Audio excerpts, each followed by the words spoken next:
And right now we have this massive deviation in the markets from what's actually happening in the economy. And that's important because the earnings that we're all trading off of comes from economic activity. So economic activity is not providing the earnings growth that Wall Street is expecting and that investors are chasing right now. And again, this goes back to your comments about artificial intelligence, which is that's a great chase right now, but can they generate the earnings growth for it in the future? The question is going to be, I don't know. But if the economy continues to slow down, this massive deviation between the markets and what's happening economically is not sustainable. So either the economy is about to take off again, or we're going to have a bigger correction to drop that year-over-year rate of change in the S&P 500.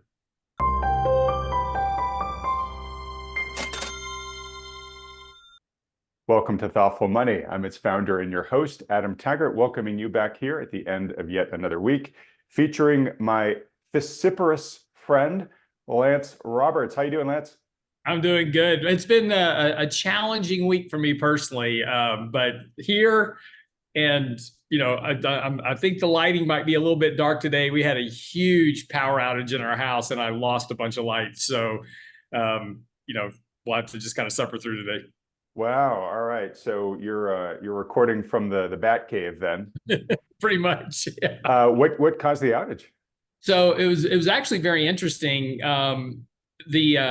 So the house on Saturday, I was writing our newsletter for the week and everything, getting that out, and lights started kind of just flickering a little bit, and so they would just kind of flicker a little bit, and then my internet would go off, and then we'd come back on. The internet would go off, come back on, and then so I called the internet company and I said, "Hey, can you come out, Comcast? Can you come out and fix my internet because it keeps going in and out?" And they're like, "Yeah, sure." So they show up on Sunday, and the guy walks to the back where the cable connects to the house, and he comes immediately back to me. He says, "Can you come here a minute?" And I'm like, "Oh, great." So I walk back with him, and he opens up the box where the line comes. So the line attaches to the utility pole out back, then it runs to the house, and then it feeds in from there. So he opens the box where the connection comes in, and the line is completely melted. Like all the insulation on the cable line is just completely melted at this point. And he's like, "Did you get hit by lightning or something?" I said, "Well, we've had some of these crazy storms lately, so it's absolutely possible." He's like, "No problem, I'll fix it for you." So he clips so I go back inside, and he says, "I'll replace the line." I go back inside. And as soon as he clips that line, my house turns into poltergeist. So the lights are flashing on and off inside the house. There's popping noises, and immediately you can smell electrical fire all through the house. My wife is washing dishes at the sink. She jumps back. She yells because she gets electrocuted from the water coming through the sink. And so I run back outside and I said, "I don't know what you did. Just stop." My wife calls the fire department, and we explain the issue to the fire department, right? So this is the best part. We tell the fire department, "Hey, look, we've had a power surge in our house. We smell some electrical smell. We think everything is completely okay, but could you just come check the house," right? So I expected the fire department to kind of be cool, maybe just roll up with one or two guys. Not in Houston. These guys are bored, I guess. They need something to do. They come rolling up with the entire fire crew, full garb, jumping out of the truck with axes and crowbars and oxygen tanks, and lights are flashing. And interestingly enough, all my neighbors had to go walk their dogs immediately at that point. So outside is now a national dog park with everybody walking their dogs. The fire department's in the house. They check everything out. It's fine. Fortunately, it's all good. But what happened is somewhere along the way, the ground to the house, so there's a ground wire that comes from your house to a ground rod that goes into the ground. Somehow that got broke. This is a very old house. It was built in 1967. So it either just, kind of rusted through eventually, or it got hit by a landscape or whatever. But the only thing grounding our house was that internet cable. And so when he clipped the house, the entire house became ungrounded, fried all the circuits. So Monday, Tuesday, and most of yesterday, we had no power, no nothing, couldn't use the house. We lost all of our groceries because we didn't have any power for the refrigerator. They had to replace all of the electrical panels, rerun a bunch of wire, check all the wire. It's been a complete just disaster. So I wasn't sure if I was going to be here today or not, but hey, here I am. All right. Wow. Well, thanks for soldiering through that. Sorry about it. I hope your wife's okay from Oh yeah, the yeah. electric No, shock. it's all good. But it's interesting is that it's how life goes. And my wife was very stressed out on Wednesday. We're trying to get ready to take our kids on vacation. We leave tomorrow for Greece, and we're trying to get all this other stuff done. She's got a lot of stuff going on at work. My daughter's been in and out of the doctors for the last couple of weeks. My son's been in and out of the doctors for the last couple of weeks.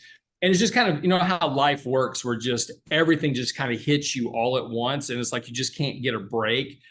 And, I told my wife, she was very stressed out, and she was like literally on the verge of tears with all this. And I said, look, this is nothing. It's a lot of stuff. It's happening all at once. I know it's very stressful, but be grateful. Nobody was in a car wreck. Nobody's in the hospital. Nobody died.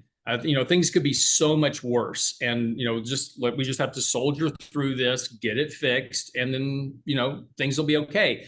But it's just life. Everything just kind of hits you all at once. Then you have a good run for a while where everything's great. And then it kind of all snowball. I don't know why God can't space it out a little bit, but, it's just the way life works. And we soldier through this and we move on. Just got to be optimistic about it and keep your chin up. Well, that's very true, and I appreciate you fitting this in, giving all that's going on. Hopefully, you do get your break soon with this trip to Greece that you'll be on in just a couple of days. I wonder if there isn't a parable here about the markets, where you talk about kind of that internet line being the only thing that was keeping your house grounded, right? Right. We've got this market where it's basically one stock or just a very small handful of stocks that are kind of keeping everything going right now. I wonder if we're at a risk of like a similar meltdown or a similar shorting out of the system, but we'll get to the charts. I don't know. No, but actually, that's a great lead into today's whole discussion. So, thanks for saying that.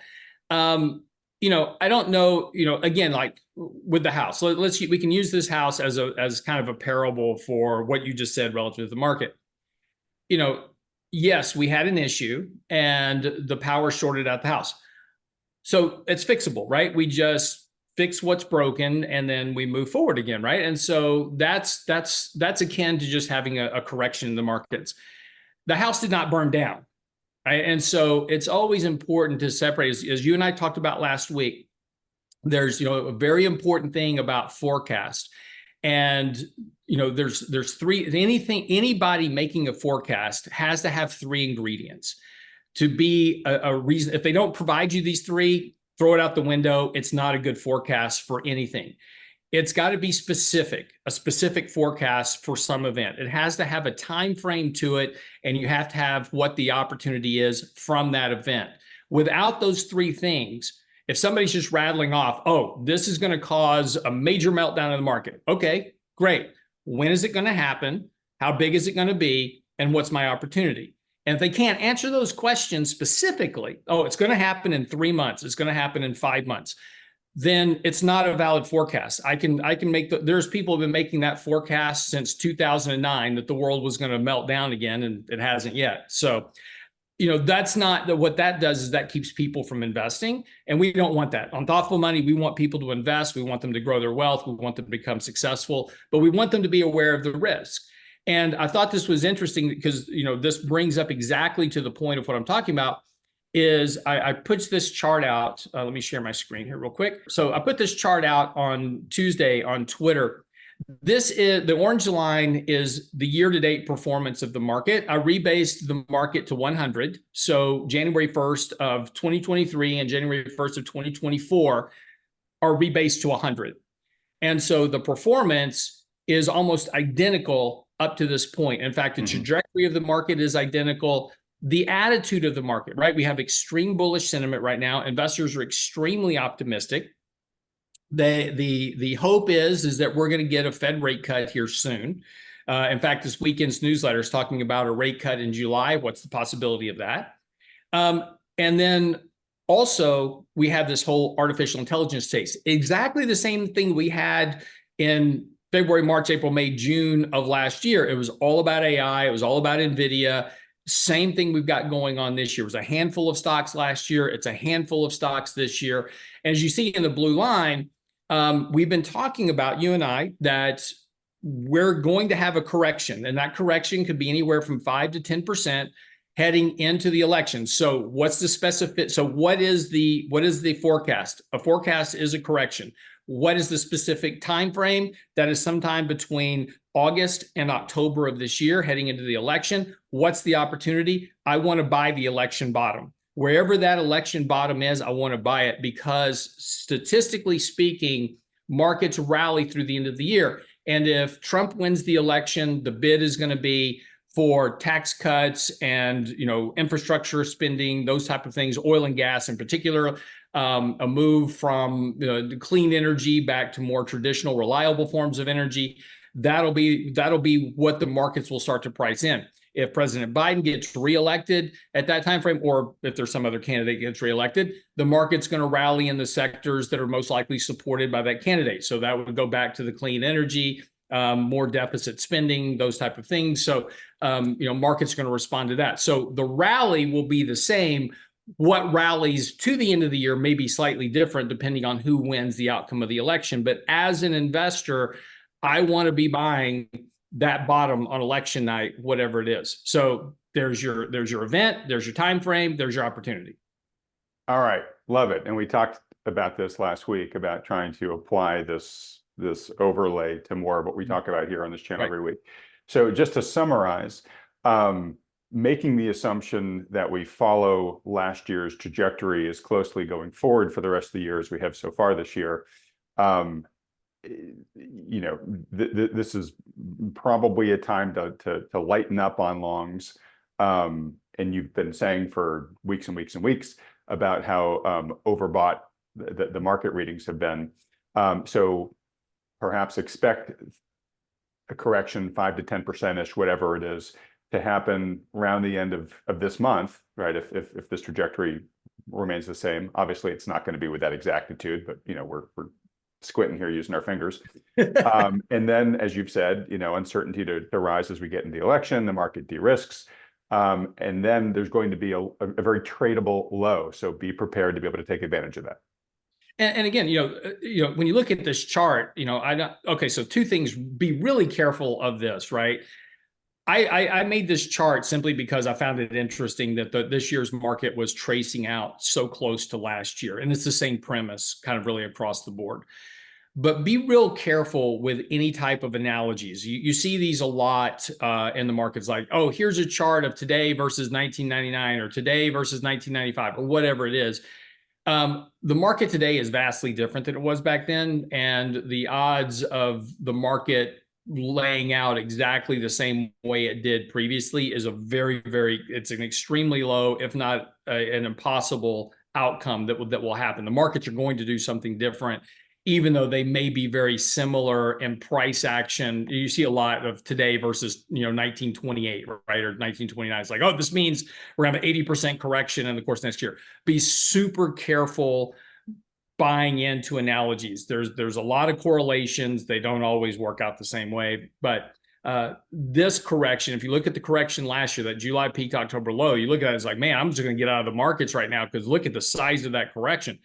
It was 10%. If you put that on kind of a bigger, longer term market, you can barely see it. But, this is kind of what we talked about before, is that, don't overreact. We wrote about this in last weekend's newsletter, is there's two things that investors do that consistently lead to investment mistakes over time, which is they act too soon. So what does that mean? Well, here you are, you and I are talking, and I'm saying, hey, look, markets are rallying, but we're set up for a correction sometime this summer. And so you go sell everything out of the market. That's acting too soon. Because the market's still got a lot of bullish momentum behind it. And more importantly, we're just about to kick off earnings season. As you and I talked about last week, we drastically lowered that bar for earnings. So we'll have a 70-75% beat rate this year, this quarter. That's going to help lift stocks as well. That'll put a bid under stocks. And that's why July tends to be a decent month, because of earnings season, and rallies through the end of the month. Once we start getting into August, about mid-August in particular, most of S&P companies have reported. So kind of some of that tailwind starts to come out of the market from earnings. So be careful acting too soon. And the second mistake that they make is they overreact. So again, you don't want to look at that and go, oh, I'm selling, I'm going to get out of the market entirely. No, that's overreacting. What you should be doing is saying, okay, look, I think there's a risk in the month or two ahead. Let's take some profits. Let's resize positions back to our target allocations. Let's look at the stocks that I bought that aren't performing at all or not performing well. Then maybe it's time to sell those, use this rally to get rid of laggards.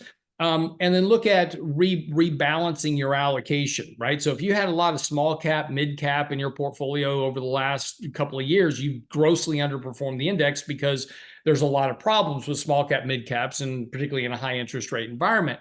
Doesn't mean small caps and mid caps are dead forever, but they're just not a good place to be right now. So maybe I look at reducing that weight or removing that and moving some more money into larger cap exposure, maybe a little bit of defensive exposure. But just work around the fringes of your portfolios. We talked about before, portfolio management's a game of inches. So small moves make big differences long term. Making big radical moves, try if Tom Brady, greatest quarterback ever in history, only threw Hail Marys every game, every play. I mean, it's just every play he just throws a Hail Mary for a touchdown. He probably would not be the greatest quarterback in history, right? Because most of those would not work out. Right. And it's the problem with making big major moves. The reason he was a great quarterback is he called great plays. He was a great leader, and he moved the ball down the field inch by inch as needed to get those scores. And that's what you want to do with your portfolio. It's not a Hail Mary every move. It's small moves. Okay. All that makes sense. So just to your strategy that you just laid out there about rebalancing, selling the laggards, taking some profits, if you're expecting that we're near a near-term market top, presumably in there with some of those sales proceeds, you are building up a bit of a cash kitty so that if the trajectory you expect does happen, you've got some dry capital to deploy. You're not selling everything and moving everything to cash, but you're building up what you're going to deploy opportunistically at that low. Right, and this is the whole problem with buy and hold investing. Which buy and hold is fine. Dollar cost averaging is fine. It'll certainly work for you if you're disciplined about it and you just every month put money into an S&P index fund and never look at it for 30 years. You'll be fine. There's nothing wrong with that whatsoever. But the problem is that you've got to have another source of cash flow coming in so you can dollar cost average, right? Right. So I've got to have my job, I've got to have savings, whatever it is. For me as a portfolio manager, it's a little different because my clients aren't adding money particularly every month because most of our clients are either in or very near retirement. So they're actually starting to take money out of their portfolios on a regular basis for living expenses, retirement costs, those type of things. So for me, in order to be able to have money to buy something opportunistically, I must have sold something previously. And that's, I like active management better than a passive approach. Again, nothing wrong with passive. It'll certainly work for you. But I like an active management approach because I can reduce my risk. I can minimize my drawdowns. I can reduce the amount of time that it is required to get back to even. And then I also am constantly raising cash to buy opportunities where I find them. All right. And on that, couple things. One, I would say the vast majority of experts that I interview on this channel think that we have gone through a regime change in the markets where the passive approach was the easy way, and we all got real accustomed to it because we had such continuous intervention by mostly the Fed, but by the central planners, and just the, hey, go long and buy the dip and close your eyes and relax, that worked. The consensus, at least of the experts that appear on this channel, is that is not likely to be the playbook going forward, at least as much as it's been in a more active approach. Will have a higher degree of success. And therefore, if people want to, emulate the approach you're talking about here, Lance, a lot of the experts that I have on this channel would probably say that's a wise thing. But your expertise has been honed over a career, right? I mean, decades. And I guess what I just want to make sure for people, if they don't have their own proven track record of active management, yes, you should start to work on developing it. But again, this is where I think either working with a financial advisor or maybe using a tool like your SimpleVisor where they can look over the shoulder of what a financial advisor is doing. And so they can be learning from somebody as they're getting their sea legs and their own experience. I think it's a very wise thing to do. Yeah, and again, the saying that passive investing isn't going to work going forward, you've got to make the argument of what's going to keep people from buying ETFs. And I don't know what that answer is, because we have ingrained an entire generation of people to buy ETFs. And you and I have talked about passive flows and what that means to the overall stock market, et cetera. So you've got to make the case. So there's really two issues with this. One, we're in the middle of a secular bull market. Secular bull markets last between 15 and 20 years. So we've got at least, this one started in 2013. So you got to 2028 to 2033 for this particular secular bull market. Could end sooner. That's just the average. But the question is, and to your point, and it's an interesting question, no doubt about it, is, if somebody says the going forward passive isn't going to work, the question you need to ask is, okay, why? Because you have an entire generation of not only individual investors, but professional managers, advisors, everybody else. I just wrote an article this past week on our website talking about the career risk of investment advisors, and I lay out steps for, if you're a financial advisor, I encourage you to read this article. It's for you. It's really not for individuals. It's really for investment advisors, because it lays out steps on how to deal with your clients in terms of laying out specificity of your forecast, investing, and those type of things. But a vast majority of investment advisors in this country use ETF-based passive portfolios because they don't have money management arms underneath them. So they look, the markets do this over a long period of time. This is what happens. We buy ETFs, we get the market performance, and then they focus on the financial planning and the other things that go on. Mm-hmm. So the question you've got to answer is, if you're saying that passive investing isn't going to work over the next decade, is why? What's going to change that dynamic to where, A, the Federal Reserve no longer cuts rates and holds rates lower, that we don't have slower economic growth and you don't have monetary interventions? What's changing all that environment? I'm not saying, I'm not arguing with you. I'm not saying it can't change.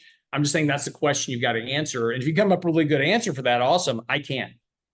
Okay. Yeah, I think it's multifactorial, and I think it's absolutely a topic for debate. I think some of the more common reasons are, ones we've talked about here, like trees don't grow to the sky, right? Mm-hmm. So you look at the valuations. John Hussman is very well known for his charts on this, right?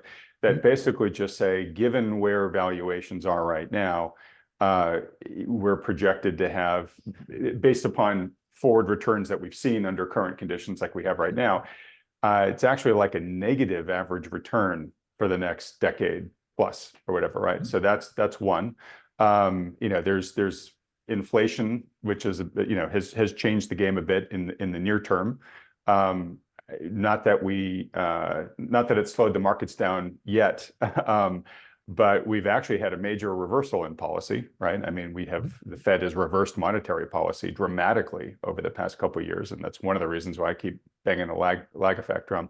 Not necessarily trying to make the definitive answer to your question here. I'm just saying that there are, sure, I think, very valid points to debate on this. And again, that's one of the reasons why this channel exists, because these people come on and they debate, they present their thesis and whatever. But anyways, go through this chart, and then I want to go through the latest S&P charts, because I neglected to ask you to do that last week, and I got a bit of blowback from the audience for then your audience is missing out on one of the best things on our website, realinvestmentadvice.com, is our daily market commentary that they can subscribe to, and we provide you a daily chart every day talking about what the market's going to do today. So if you're not subscribed at realinvestmentadvice.com for the daily market commentary, you're missing out. Yeah, then go subscribe. There you go. So real quick, again, the points you bring up are very valid, right? Not arguing with those at all. Valuation certainly suggests a lower rate of return. I just wrote an article on this as well last week. Valuation certainly suggests a lower rate of return going forward than what we've seen over the last decade, for sure. We're certainly not going to print 12% rates of return every single year. but you didn't really answer my question, right? You gave me all the symptoms. And, I watched the interview with John Hussman because, again, I know him and I've followed him forever.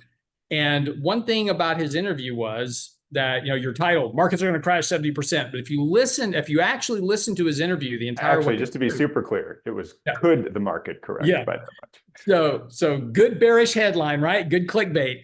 But if you listen to him the whole time, he's like, look, these are just symptoms. It doesn't mean that the markets are going to do that. It just means these are the symptoms. The symptoms are present, but Absolutely. Yeah. he's got a medical background, and he basically is like, look, I've got all the symptoms of cancer. I told my wife is terrible. I told you my daughter was in and out of the doctors. And she came back with her initial blood test. It was a very elevated white blood cell count, right? And so immediately, what's the first thing you think when you have an elevated white blood cell count? Cancer of some sort. Could be leukemia. She's 21 years old. She's got leukemia. Oh my gosh. So you start doing the WebMD search. Never self-diagnose on the internet. Yeah, never do that. And I was going to say infection. Then if you get real nervous, then you get to leukemia. Yeah. Yes. But again, it's your child. So the first thing you leap to mentally is the worst possible outcome. Turned out it was she had mono, right? And so that's what it was. But, this is why you've got to be really careful with this type of stuff. And like John Husband said, it's like, these are the symptoms, but it doesn't mean you have cancer, right? It could be something entirely different. And this has been the case over time. And if you look back at the markets, historically speaking, and this is this chart here, this is just a chart going back to 1980. We've been in a very long secular cycle. We've had, and if you kind of, and that bottom red line is the running trend line from 1980. And with only a brief moment during the financial crisis did we violate that bullish trend line. So theoretically, you can actually make an argument that we've been in a secular bull market since 1980. But we've had, some hiccups and bumps along the way that we all focus back on and say, oh yeah, that was terrible. This was awful. But this chart, if you were buying ETFs in or stocks in 1980 and you were holding on, you've been pretty well rewarded for it, right? You've been through some rough patches, no doubt, but you've been rewarded for holding on to those investments. Markets are extremely overbought. We're going to have another correction. Absolutely. Right. It could be a doozy. Absolutely. But, the answer to the question is yes, there are some things that are different right now. Inflation is higher. Fed's hiked interest rates. That's a regime change. Absolutely. They're doing QT. That's different than what we were doing over the last 10 years. But is that going to remain the case over the next decade? Or is this a temporary change that goes back to where we're going? Like we've got the Fed talking about cutting rates now. They're reducing QT. They're heading back to where we were. They're not keeping this current regime change where it is. So if we're going back to where we were, now you still got to make that case, which you didn't answer, which is what causes mom and pop Smith to start selling their Vanguard ETFs that they own? Because that's the only thing. You got so much money piling into passive ETFs. Passive investing has surpassed active management. You have so much money piling into passive ETFs, it just keeps fueling the markets. The answer to the question that you have to ask is, what causes mom and pop Smith to go sell all their ETFs? I don't have that answer. Yeah. So, I mean, I think I have an answer. I'm not sure it's to the question you're asking, which is sufficient losses, right? Fear, right? Yeah. Sentiment shift, right? Exactly. No, that is the answer. That is the absolute. Well, there's another important answer too. I want to squeeze in there though, which is also a recession with real big layoffs. And the reason for that is because so much of what's going into the market right now it's mandatory buying from these retirement funds, right? Sure.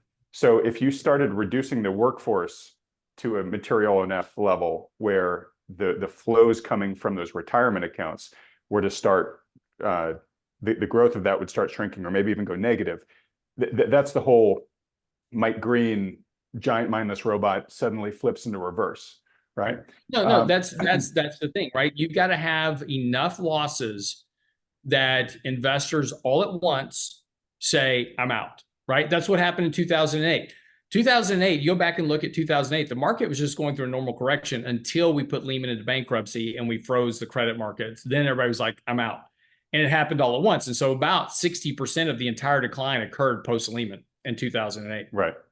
So, so now what are we talking about? That's a little different right now, because now we're talking about we need some type of exogenous, unexpected, unanticipated event that the markets are not aware of. And so if anybody is talking about it's the dollar, it's, Ukraine, it's Right. Almost Israel, by definition, it won't be that because it's known. it Yes. won't, right? Because the markets already know about it, right? It's got to be something. And again, I was explaining this to my son yesterday. He was asking me about, what happened in 2008. Why was that such a big deal? I was like, everything was fine. And he had to write a paper about this. And he remembers because we were in an apartment on September the 17th in 2008. And I've told you the story before. We had sold our house and we were waiting to close, and Hurricane Ike was blowing into Houston, and I'm watching the news and everything's fine. Lehman's AA rated Friday night. Everything's fine. The market's just going through a correction. Saturday morning, the news headline hits that Lehman's now in bankruptcy, right? And then immediately the world ended. There was nobody in the trading markets anywhere that expected Lehman to be put into bankruptcy. And that was the catalytic moment, because all of a sudden the world came to a dead stop. Nobody wanted to trade with anybody. Nobody trusted anyone. And so that was that catalyst event that created the real financial crisis. That's where the wheels came off the cart. So right now we don't have any of those events. And whatever event it's going to be that causes this mass dumping of ETFs, which would lead to a very sharp reversion in the markets, absolutely. We don't know what it is. We won't know what it is, and we won't realize what it is until after the fact. But that could be a decade. But that could be a decade from now. It could, yeah. And so, all right, this is good that we're really rolling up our sleeves in this. So, a couple of things. So I think we're completely united that,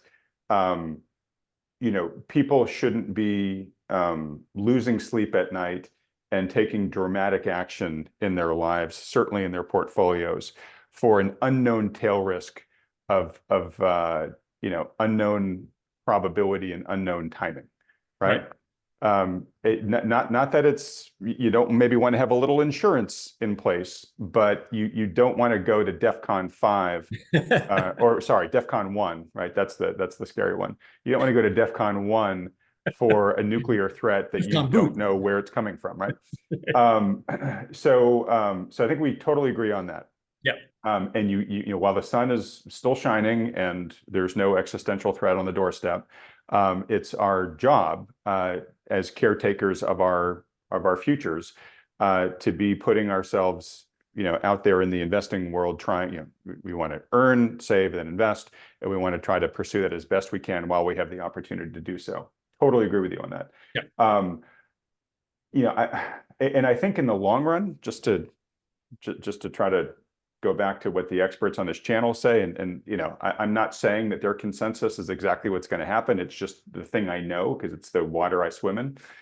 I would say most of them say, yeah, there's risk out there that we could have a big dislocation and we could have a big change in sentiment because of some shoe that drops where we could really have some big losses in the market. I think if I were to ask all of them, they would say, I think the market's going to be a lot higher in 10 years than they are right now, right? Nominally, right? Yeah.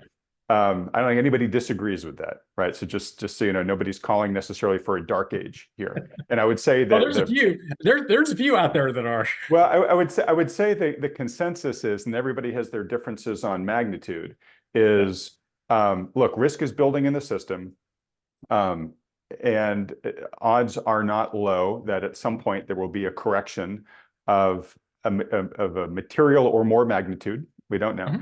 That will largely be met by massive central planning, response. So we have a dip. We have an explosion of things trying to get back onto the right track. Will probably drive prices high nominally. Will further accelerate the reduction in purchasing power of the currency going forward. And then after that, it gets a lot murkier. Some people think it's just runaway inflation from that. Some people think, as Felix Zulauf might say, it's the decade of the roller coasters where you're stuck in this up, down, up, down. Most people I know aren't really even calling for that. They're like, that's far enough in the future. Let's not worry about it, right? Let's just try to keep making hay while the sun is shining, as Lance is encouraging us to, but let's try to do it within a zone of safety so that if indeed there is a breakage along the way, we're not in danger of losing, too much in that time frame, Right. which I think is kind of what you look at, right? It's just, hey, Well, let's try to no, minimize the impact of the drawdowns, right? right. Yeah. And look, and the big factor behind that is you're not going to wake up one morning and the market be down 80% in one day, right? Right. And look, if it is, nothing's going to matter anyway, because you're going to look outside and there's going to be nuclear bombs falling everywhere. So, I Yes. mean, whatever money you have or gold or whatever you got, it ain't nothing going to matter unless you can survive and have guns. That's all that matters at the end of the day. In reality, what's going to happen is that you're going to wake up one morning, this market's going to be down 3, 4, 5%. And there's going to be some big headline out there that says, this just happened. The world just froze. Lehman Brothers, right? The market was down about 4 or 5% in one day on that news of the Lehman bankruptcy. You sell. You sell everything at that point. And so what? You're down 5% from the peak. Where people wind up losing a whole bunch of money is they wrap themselves up into a bunch of psychological traps. Right. Okay, I see the market's down. As soon as I get back to where I was, because I anchored to my high water mark, as soon as I get back there, I'll sell everything. I'll go to cash. Denial, bargaining. Yep. Yeah, all we get, we go find religion in foxholes, all that type of stuff. Just understand that you can be 100% invested in NVIDIA, right? There's nothing, if you can tolerate that kind of risk, you can do it. Just you've got to keep a very short leash on it and understand that when it breaks a certain support level, and it doesn't matter the reason, it doesn't matter how much money you lose. If NVIDIA is down 15% one day, it's down 15%. It's up 400% from the low. So you lose 15% off the top. Who cares? You sell it, you move on, right? You got cash. There's nothing that says you have to worry about these big macro events that are these tail risks, and that we've talked about before. You're going to know those are coming well in advance to make some changes to your portfolio and protect your assets. You don't have to getting out ahead of it. You wind up giving up too much of your gains. So I agree, and I don't want folks to think that we're being cavalier in terms of like, oh, it's so easy to know when to press the sell button, right? But just as an example, if you had decided the day of the Lehman announcement, right? So that Monday after that weekend you just talked about, right? I can't remember off the top of my head what the markets did. They were probably down. I don't think they were down by double digits. Could be wrong. Correct me if I am. But if you had sold at the end of that day, right, you absorbed that day's losses, but you said, wow, this was a risk I didn't have on my bingo card. I want to get out of the pool until the dust settles. You would have been pretty fine, right? I mean, yeah. The markets. So we sold almost all of our equities in July of 2008. And we were mostly fixed income. And we had a bunch of signals that were going off that were telling us to reduce risk at the time.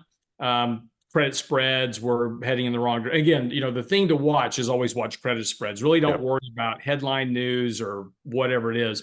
Pay attention to credit spreads. They tell you everything you need to know. Right. Which are still super tight, just to let the audience know, right? Absolutely. There's no risk in credit markets right now. So, but yeah, if you would have woke up on Monday morning, right? So Lehman on Saturday, Lehman goes to bankruptcy. Monday morning, you get up and go, man, that's pretty bad. I'm going to step out of this thing. You step out of it, you're still going to avoid the other 40% of the decline in the market that happened from Lehman through February, or really until March of 2009, right? Because the market went down a whole lot further between the Lehman event. Lehman event wasn't the bottom. That was the beginning of the big sell-off that led to March of 2009, which was the ultimate low. So, those are things that makes complete sense. There is some unexpected exogenous event of magnitude that I can't quantify in my portfolio. If that happened today, let me just put it this way. If that happened today and tomorrow morning, there's news that JP Morgan went down. Whatever it is. Trust me, Monday morning, every one of our accounts are sitting in cash or treasuries. That's it. Okay. I mean, So, and that's and until and it would just be, and we'd be on the phone with every one of our clients saying, Mr. and Mrs. Smith, I'd be publishing out an article, sending it to all of our clients. We'd be on the phone with every one of our clients saying, Mr. and Mrs. Smith, we can't quantify the risk. We may be wrong on this, but we're going to sit in cash till we can figure it out. It's just the safest thing to do. right, better to be safe And than sorry. yeah, So again, I don't want to be cavalier and say like, oh, the decision to sell everything in a scenario like that is super easy. It'll be a really calculated and I'm sure a hard decision for you. It'll take some courage. But I get similar questions like this from people who are, I would say, more in the like lying awake at night about existential things. And they'll ask me a lot like, should I keep my money in a bank? Right. And I'm just kind of like, look, obviously you do whatever lets you sleep at night, but like if we're getting to a point where there's going to be a national bank holiday where you can't get access to your funds at the bank, that is something that is going to be at the end of a progression of steps, right? So you're not just going to wake up one day and everything's fine, and the next morning your bank is shut, right? We're going to see a lot of other signs in the economy of weakness in the banking system before we got anywhere near that territory, right? And you're saying very similar for these big type of existential risks that could be the meteor that takes the market down, but it's the meteor we don't know right now. We're going to see some signs of that entering the atmosphere before it hit in general, right? So don't live in this fear and make too rash decisions. What I want to talk about with this though is, because this is an important part, which is we're talking about things that are so big that they change sentiment, right? Like that's really what kills bull markets or any market trend is a shift in sentiment, right? So there are a couple of things right now that I think are at risk of a sentiment shift. And sentiment shifts can happen, in most cases, I would say they actually happen faster than folks can imagine. And let me give a recent example of this, which is, and this is not a partisan comment, I'm just observing what's going on in real time, has been the shift in the Democratic Party's support for President Biden, right? Right up until the debate, 1,000% behind the guy. Any whiff of this guy's not up for the job was a deep fake or a cheap fake or whatever. And hey, tons of politicians saying, look, I meet with Joe Biden every day and he does cartwheels and he's, the sharpest I've ever seen him.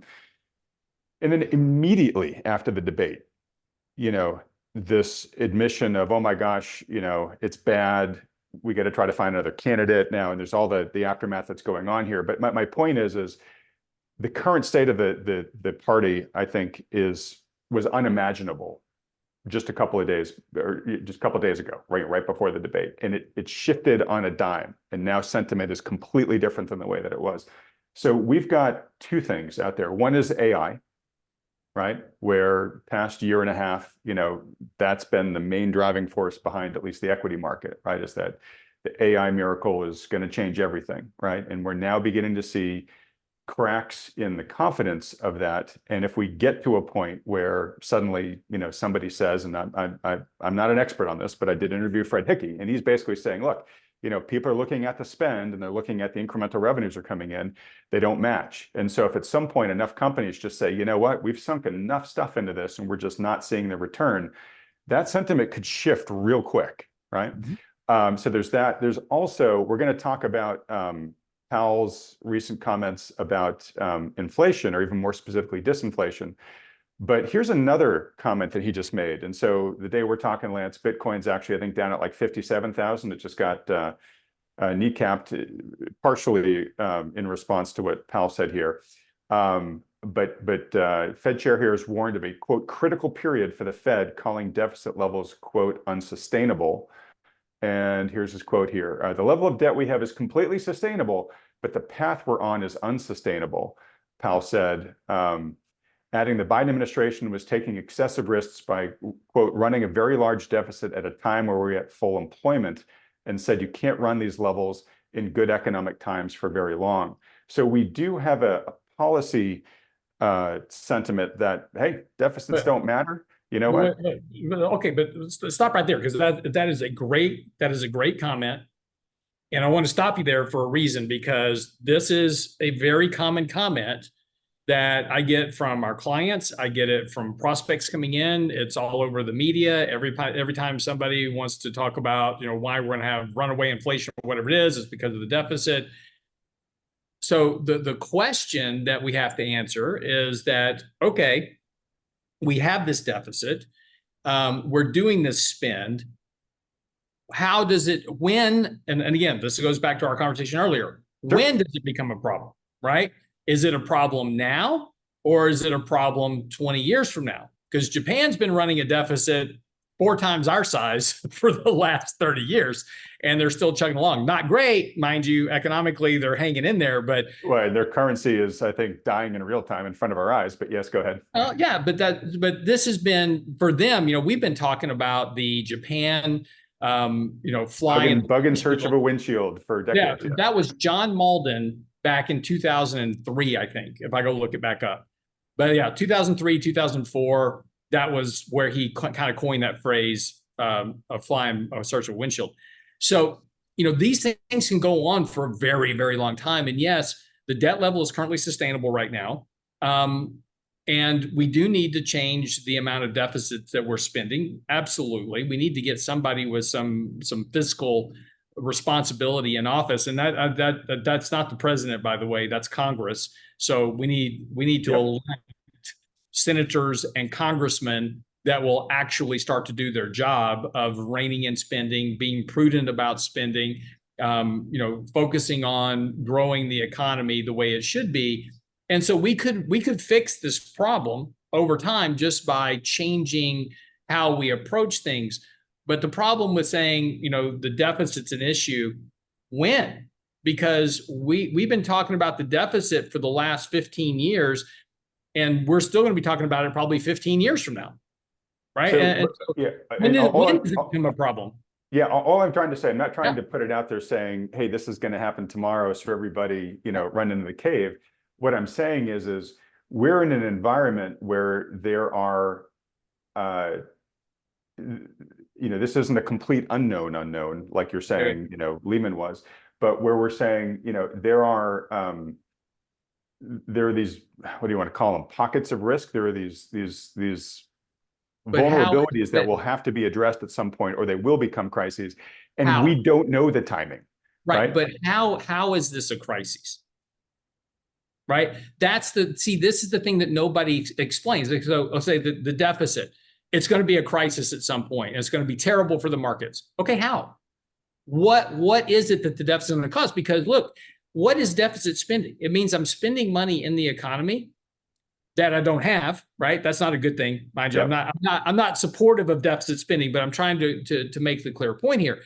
There's a positive side to the deficit, which is the government is spending a crap ton of money in the economy. That's where earnings for companies are coming from. For economic growth today. Yeah, it's generally a tomorrow problem until it's a today problem. But what the point is that really where the crisis comes is when you start pulling that money back out and you start reducing the deficit.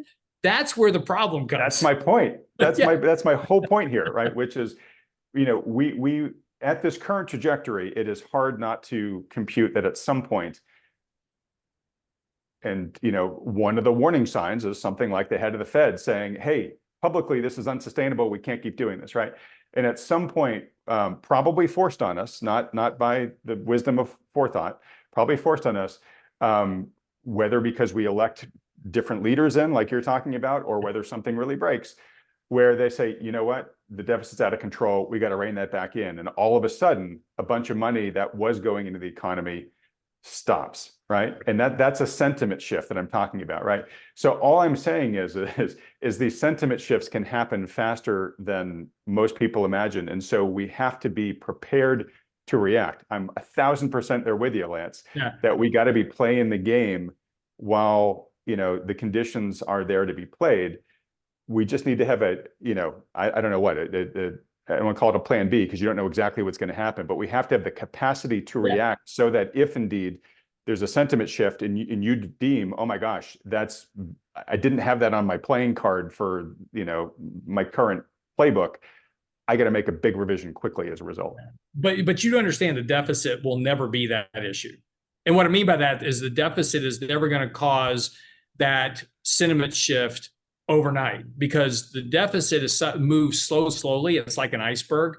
Whatever issue it's going to be, we're going to see that coming 10 miles away because the dollar will be declining sharply rather than going up. It'll be going down, whatever reason it is. Interest rates will be going up versus going down.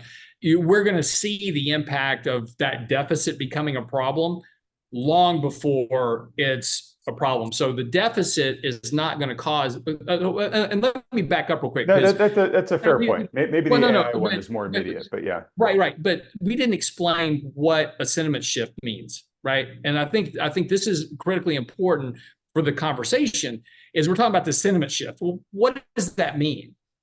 What that means is that all of a sudden the big players on Wall Street, and by the way, it's not 401k plans. That's a very small percentage of the money flows in the overall economy. It's hedge funds, it's mutual funds, it's everybody else out there that have trillions of dollars, private equity funds, et cetera, have trillions of dollars that are moving them through the markets. That's what you're talking about is all of a sudden, everybody that wants to buy, all of a sudden wants to sell, literally overnight. Yesterday, everybody in the market was a buyer. All the algorithms, all the trading programs, everything else was on a buy signal and every dip gets bought. Today, for whatever reason, everything is now a sell. Let me just clarify that a little bit. It happens at the margin, right? So your net buyer, you had net buyers the day before. Now you have net sellers. And the reason why I'm making that distinction is once it starts waterfalling, correct, then increasingly everybody becomes a seller, right? So it builds a momentum in itself as it cascades. That's absolutely a straight point. And that's the important thing. But yesterday they were buyers. Yes. Today they're sellers. And as we talked about before, sellers live higher in the markets. So in other words, to get me to sell my NVIDIA, you're gonna have to pay me a higher price for it tomorrow. I've got a price that I'll sell all my NVIDIA at. You give me that price, it's all yours. I'll sell it to you at that price. So sellers live higher. Buyers live a whole lot lower. So when the market starts to correct, everybody that was buying, they no longer want to buy. Everybody that was selling, they're still trying to sell. So all of a sudden, those prices are falling because there's nobody willing. The seller's going, okay, I'll sell it at 100. Okay, I'll sell it at 95. Right. Fine, I'll sell it at 90. And the buyer's going, hey, I'm over here at 80. So when you get down to $80, I'm here all day for you, right? And that's why those market gaps open up like that. And we saw that in March of 2020. We saw that during the Lehman crisis. But again, that's the whole point is that at some event that occurs, and that's that sentiment shift you're talking about, is that all of a sudden the buyers go, yeah, I'm here, but I'm way down there. And that's where you have to combine me in. Well, and what tends to happen in these type of markets is, in really any kind of deflating market, is buyers not only they're lower, right? But as prices start coming down, their psychology starts shifting and saying, well, why should I buy if the momentum's down? Maybe I should wait. Maybe time's on my side here, right? Right. And then market starts going back up because it's like, why would the market go up here? But it does. Well, at some point the market does go up, and the folks that waited too long, they start chasing it back up. But that is, that's one of the reasons why economic policymakers are so afraid of deflation, because once it gets started, that consumer mindset's entrenched. And it is interesting, and we're going to get back to the charts because I'm realizing we're almost an hour in, and I'm guilty of not having put that S&P chart up yet. Here.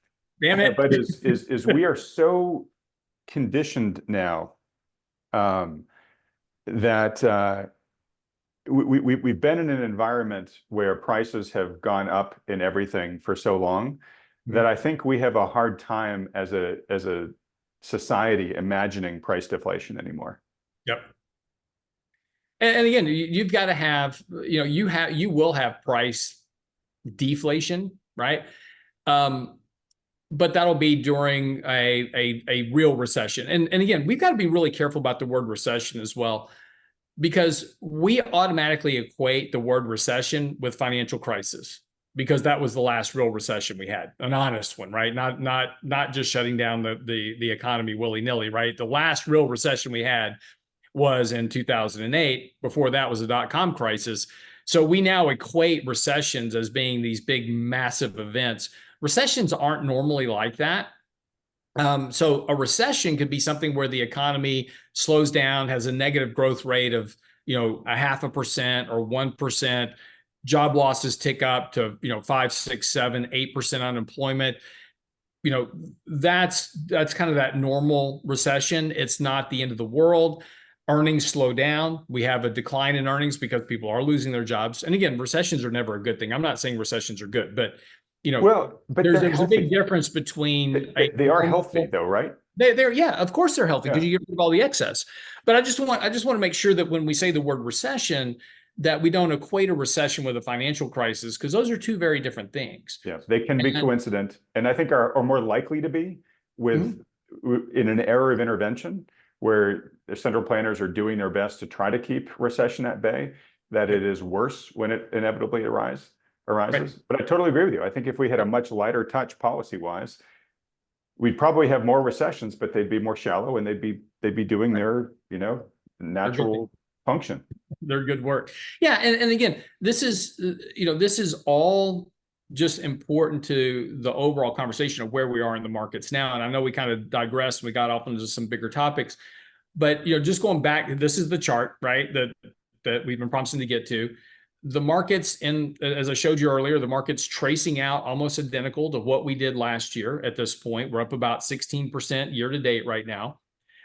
So again, so just going back to October of last year, we were having these same conversations last year, by the way. Mhm. Uh, the de-dollarization of America, the deficit, the Fed, the lag effect. We had all these same topics, right? We were talking about them in October, and the market's been rallying ever since. Same thing that we had back in 22 to 23 as well. So again, the markets are doing exactly what they're supposed to do right now. There's a lot of bullish sentiment behind the markets. Investors are very optimistic. We're going into earnings season. Earnings season has been productive. We've cut earnings a lot, so we have a lot of high beat rates. So that'll help lift stocks a bit as companies beat these lowered bars, because we don't pay attention to that in reality. But hey, it's how the market game works. Right now, those two blue arrows, the market's come down, and very much just like we saw at the beginning of this year, the market's been running right along that 20-day moving average. That is kind of the bull trend support. And every time we come down to touch it, markets, that's where the algorithms kick in. They start buying the dip, and then the market runs to new highs. And so we kind of keep making that same push higher as we kind of go along here. The deviation from the 200-day moving average, that's that black line, is rather large. The last time we had such a large deviation from that 200-day moving average was where we had that correction in April, that 5.5% correction back in April. That's why I continue to expect that over the next month or two or three, that once we get in August, September, October, that we're going to have a 5 to a 10% correction again. We'll come down, test the 100-day, could go the 200-day, depending on how much the market wants to de-risk going into the election. We'll see what happens. Doesn't mean it has to happen, by the way, right? Forecast or forecast.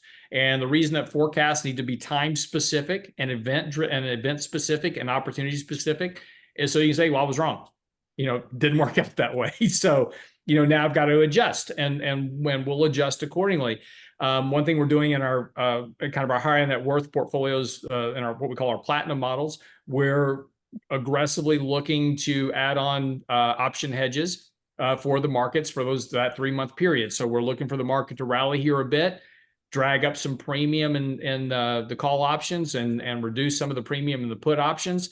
And then we'll probably put on some collars for October, probably by something like third Friday of November to get past the election. So we've kind of got a hedge built in for any type of correction that comes along during that period. We'll probably reduce risk in our standard 60-40 allocations, 80-20, et cetera. Reduce some of our equity risk, raise a little bit of cash, just rebalance portfolios for that 3-month period. If we're wrong, it's no big deal. Basically, we just put money back to work. So that's the great thing about markets. Nothing says you have to be all in or all out. Just manage your risk accordingly. And if we get a decent pullback, which I think we will, markets are overbought. That bottom line, we're back to overbought levels. We're still running a buy signal, really on the kind of the MACD basis. That's that chart at the top. And if you kind of look back here in April, May, June if we move back to earlier this year, kind of going up into that April correction, January, February, March, we were just kind of flipping back and forth on a buy sell signal. So sometimes the markets can do that, just kind of rally higher, but it's kind of a volatile higher. You just kind of move up a little bit, down, up, down, up, down. You're just kind of climbing a staircase. It causes those signals to flip back and forth. So those aren't good signals when we're like this. What we're looking for is a really clear break to the upside or the downside, like we saw in April. So back in April, we got a very clear break to the downside. We had a sharp move below the 20-day moving average. That was our signal at that point that we need to take some action. We waited for the market to kind of retest that 20-day and fail, and then we reduced risk. We got down to the 100-day moving average. Market started to bottom. We got very oversold. And so right here in April, late April, early May, we started adding positions back to our portfolio for the rally. So again, you don't have to do big moves, just small moves. And right now we're at a point where some small moves to the more defensive side of the equation certainly makes a little bit of sense. That doesn't mean sell everything and go to cash. All right. Yep. And, go back to like mid-June. We're at an all-time high in the S&P, but we're not that much higher than we were in mid-June. So keep going. Yeah, right about there. So my point is when we get overbought like we were in mid-June, you've said, hey, markets could correct from here, right? Or we could just chop sideways for a long enough time to let those daily moving averages catch up. And that seems to be sort of what's been happening, at least over the past, couple of weeks. Yeah. No, absolutely. The longer, let me just ask, the longer that happens, do you then worry less about, things dropping? No, it doesn't change that dynamic. It doesn't remove the event of a correction. The markets are going to correct back to their means because they have to, right? That's just mathematically how it happens. That's why it's called a moving average. But again, we saw this in earlier this year. The market would just trade sideways for a while, and the 20-day moving average would catch up to the market. Then we'd rally up, and then we'd spend some time going sideways. The market would moving average would catch up. Then we'd rally, trade sideways. The moving average catch up, and eventually you break it, right? The market's only going to do that for so long, and the bigger that deviation gets, again, you take a look at where the market was back in January, we weren't that deviated from the 200-day moving average. By the time that we got to April, we were really deviated from the 200-day moving average. And the bigger that gap from the 200-day, the stronger that gravitational pull is for prices to come back towards that moving average. So again, we're here again, very deviated. And as you rightly point out, the market just traded sideways. The 20-day moving average caught up. If you go back here to mid-May, market traded sideways and then had a little correction. But while it was trading sideways, the 20-day was catching up, which limited that downside of that little correction we had there to get to the 20-day. So again, the moving average is working as bull trend support, and everybody's focused on that 20-day moving average right now to buy. So what you're looking for, and this is what we're looking for to really become much more aggressive about reducing risk, is for the market to take that 20-day moving average out like it did back in April. That was a good signal to reduce some risk at that point, because now we took out a key support level that everybody's looking at. And remember, this is a game of buyers and sellers. So where are the buyers? Where are the sellers? The buyers were sitting right on that 20-day moving average every time we got down to it, just like they're doing again today. Okay. And obviously we're moving away from that daily moving average. You warned us, don't make too many assumptions about this week because it's a holiday week. Trading's really light. So we'll see if what happens once trading comes back. Of course, you won't be here. You're going to be on an island in Greece. So I'll be talking about this next week with your co-portfolio manager, Michael Leibowitz. And a lot of folks have been asking, when he's going to come back on the channel. So it's going to be nice to have him back on then. All right, so I'm gonna try to squeeze some of these other key points in, and I do want to try to end on the topic that we've tried to end on the past two videos and haven't been able to make. So let me just let me just talk about the two bits of news that we got this week. One is on inflation.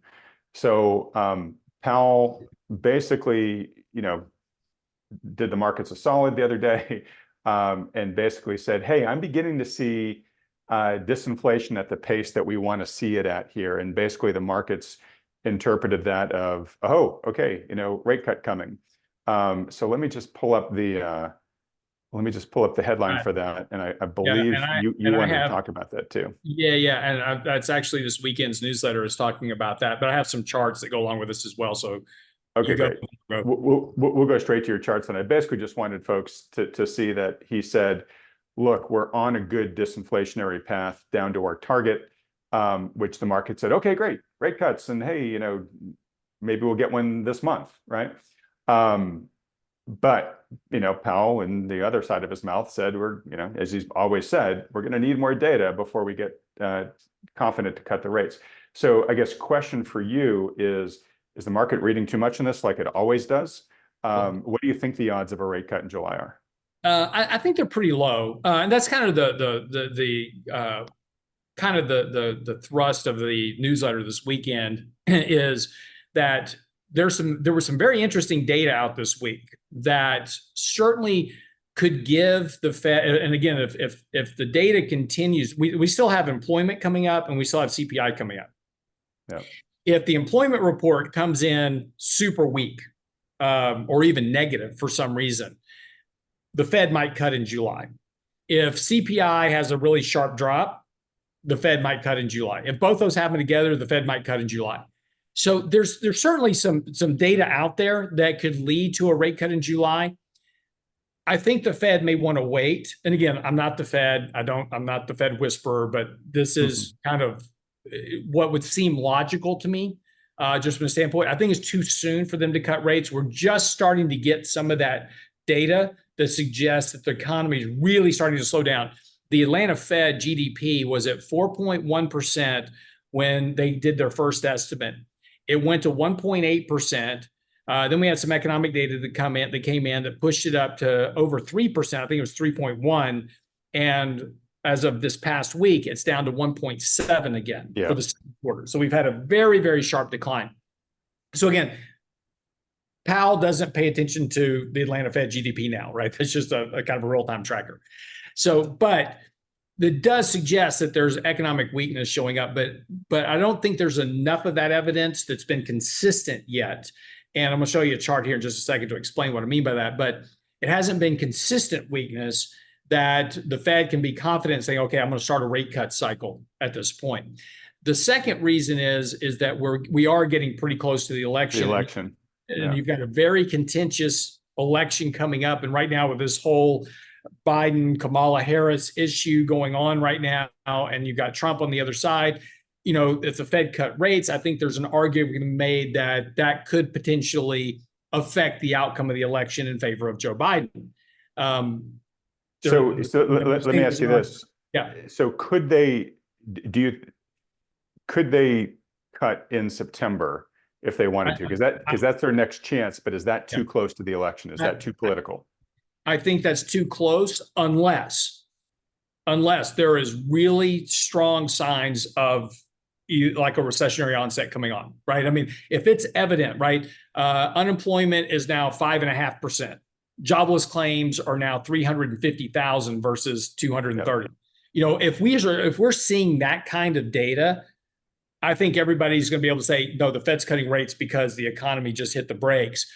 And I don't think that'll be seen as political. I think if everything is kind of status quo, again, this is just my assumption. I could be entirely wrong, right? I'm not the Fed. But I think that's too close to the election. I think the real opportunity for a rate cut is probably November. And then going into the first half of next year, a series of cuts to follow. But let's talk about some of the data this week. Wait. November, though, is like November 1st. I think it's the Fed meeting. It's before the election. Could they cut? Well, it's every 6 weeks. So I don't know when. Yeah, it's October 31st and November 1st. Okay, then it'd be the meeting after that, which would be December the first week. 13th. Yeah. So that would be, thank you for the correction. That would be the first opportunity. Okay. Okay. Hey, Unless, I want to let you get to your unless, charts. Let yeah, me just show you one data set to react to in your charts, sure. which is this is not yet. I don't think this is enough to force the Fed's hand, but along with Powell's comment about seeing the disinflation he wants to see, we also got some jobs data. So we got initial jobless claims and continuing jobless claims, and we are now beginning to see these numbers surge, right? And Lance, you and I have talked about how doctored many people, myself included, think that this data from the BLS is.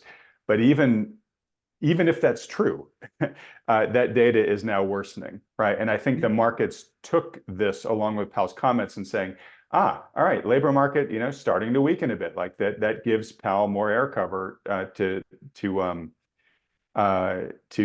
cut. And then I think there was one other chart I had, which was wage growth is slowing. It's now the slowest it's been in the past 3 years.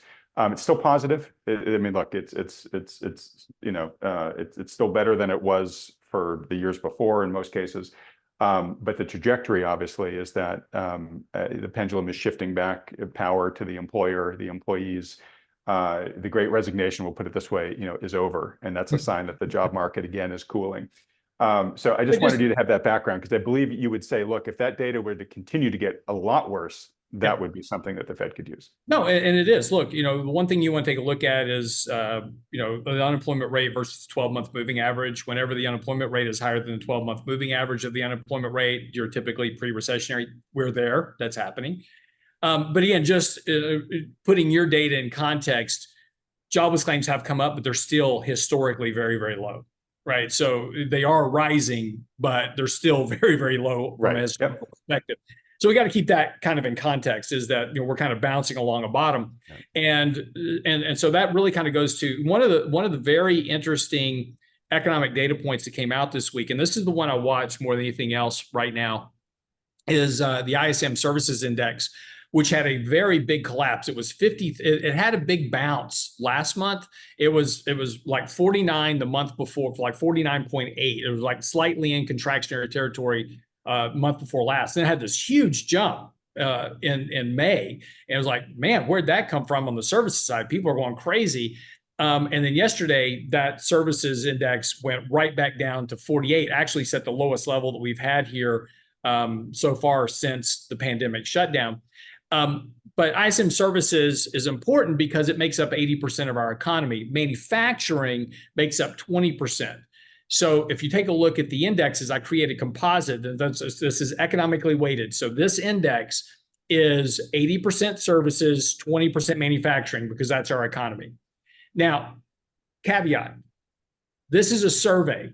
So this is me calling Adam up and saying, Adam, how's your sales this month? Oh, sales were booming. We sold one item because last month we sold none, right? Normally I sell 20 in a month, but this month was better than last month because I sold one versus zero, right?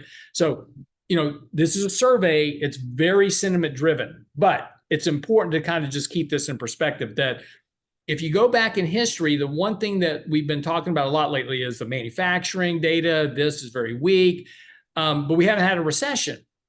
And that's because the services side of the index never drug down the composite into contraction. So we go back to 2012, 13, 14, we had the Japan shutdown. There was the debt downgrade in the US. We had the tsunami, but we never had a recession because services were still doing fine. The manufacturing side of our economy sucked, but the services side was doing just fine. Same thing with the Euro crisis and Brexit. Manufacturing slowed down, but services did fine. Only when services and manufacturing are both in contractionary territory do you have a recession. And 1 month of data does not mean that's the case because we've been flipping back and forth on this index now for several months. So if we do see this trend continue, so if next month services is negative, the next month after that, services is negative, the month after that, services are negative, I think now you can really start to say, hey, there's a real risk that this economy is slowing down a whole lot faster than what the Fed, than maybe what the Fed's thinking. And there's a correlation between, and this is obvious, should be obvious. The red line is the ISM composite index. That is the economically weighted index, 80/20, versus the annual rate of change in the S&P 500. You would expect there to be a fairly high correlation between that index and the markets. And right now we have this massive deviation in the markets from what's actually happening in the economy. And that's important because the earnings that we're all trading off of comes from economic activity. So economic activity is not providing the earnings growth that Wall Street is expecting and that investors are chasing right now. And again, this goes back to your comments about artificial intelligence, which is that's a great chase right now, but can they generate the earnings growth for it in the future? The question is going to be, I don't know. But if the economy continues to slow down, this massive deviation between the markets and what's happening economically is not sustainable. So either the economy is about to take off again, or we're going to have a bigger correction to drop that year-over-year rate of change in the S&P 500. All right, great point. I would like for us to bring this chart up, this one or the preceding one, whichever you want, as long as it's got the index on it, for the next couple of sessions, because I think it's a very important one to keep our eyes on. And if it does start, remaining in contraction and getting worse, I do agree that that's a really big bellwether. Let me ask you this. We keep hearing in the headlines how the U.S. economy is still growing well, and we're the engine pulling the rest of the world along with us for the most part. Thanks to deficit spending. Pardon me? Thanks to the deficit spending. Thanks to the deficit spending. And the deficit, okay, so great, deficit spending, right? I mean, gargantuan, right? On an absolute level, unprecedented deficits, right? On a relative level, relative to GDP, still very rarefied, only seen in times where the nation's been mobilized for war, right? And yet, final GDP growth for Q1 was 1.4. It's looking now like, because we're now near the end of, Q2 is behind us, and we'll get the official numbers in a bit, but Q2 GDP growth as measured by GDP now has fallen to 1.7, right? So that is not solid economic growth. I mean, I think that's, you're now in the anemic growth territory there. We don't seem to be talking about that yet at the headline level. How much of a concern for you is that? No, well, I mean, again, where do earnings growth come from? Earnings growth comes from the economy. If you're growing the economy at 2%, earnings growth is not going to be 20% because it's just a function of where revenue comes from. Earnings come from revenue. Activity in the economy is what generates the revenue. So if you have sub 2% growth, mind you, prior to 2000 was considered pre-recessionary. Right. Right now, we're just hoping to have 2% growth. But at 1.7, 1.5, you're not producing enough economic activity to create employment to absorb the population growth, either on the immigration side or the natural birth side. This chart I've got up, by the way, is our economic composite index. This is an index that we've created in-house, and this contains ISM, services manufacturing, but also the Chicago Fed National Activity Index, the leading economic indicators, the National Federation of Independent Business, all the regional Fed manufacturing indexes, on and on and on and on. And overall, there are more than 100 different economic data points in this, both soft and hard data. So soft data survey, hard data, actual manufacturing data. Whenever this index is at levels where it is now, it has typically been in conjunction with either very slow economic activity, poor market returns, and or a recession. And coincidentally, it is also conjunction with Fed rate cuts. So this is a chart from this weekend's newsletter where that economic composite is right now is at levels that have historically aligned with the Fed going, I've got to start cutting rates, and they have to start cutting rates pretty aggressively. Mm-hmm. So again, going back to just the overall conversation, yes, deficit spending has been providing the bellwether of economic growth so far, but that deficit spending is slowing down dramatically because remember that was the 1.7 trillion in the Inflation Reduction Act. That was the CHIPS Act that was put in. Well, remember, just because you pass the act, it takes a long time to get that money into the economy. Right. And so that's been what's been fueling the deficit, as well as the economic activity. Well, a lot of that money has now been spent and utilized. So the deficit spent, the rate of federal spending is slowing down. And so that's showing up now in weaker economic activity. And we're seeing that across indicators now, across the board. Leading economic indicators, of course, the 6-month rate of change, leading economic indicators, inverted yield curves, those have not, those are normally very much aligned with the recessions always. And we were all scratching our heads like, why don't we have a recession? We've got all these recessionary indicators. We still have them, but all that deficit spending is keeping us out of recession for now. So we may look at this, and as we go forward in history, 5 years from now, 10 years from now, we'll look back and go, that time wasn't, we all thought that time was different. It was just delayed. And instead of having a recession in 9 to 12 months, maybe it's 24 to 36 months before that recession actually shows up, because it takes time for all that money to get through the system. So if I'm following you correctly, you're saying that there's some kind of lag effect that could happen. Yeah, here. but I wouldn't use that term. It's so overused. That one and I agree. and the pig and the python is so overused. I agree. And look, I just want to note, you're saying we're at these indicators, which are generally preceding dramatic cutting of interest rates.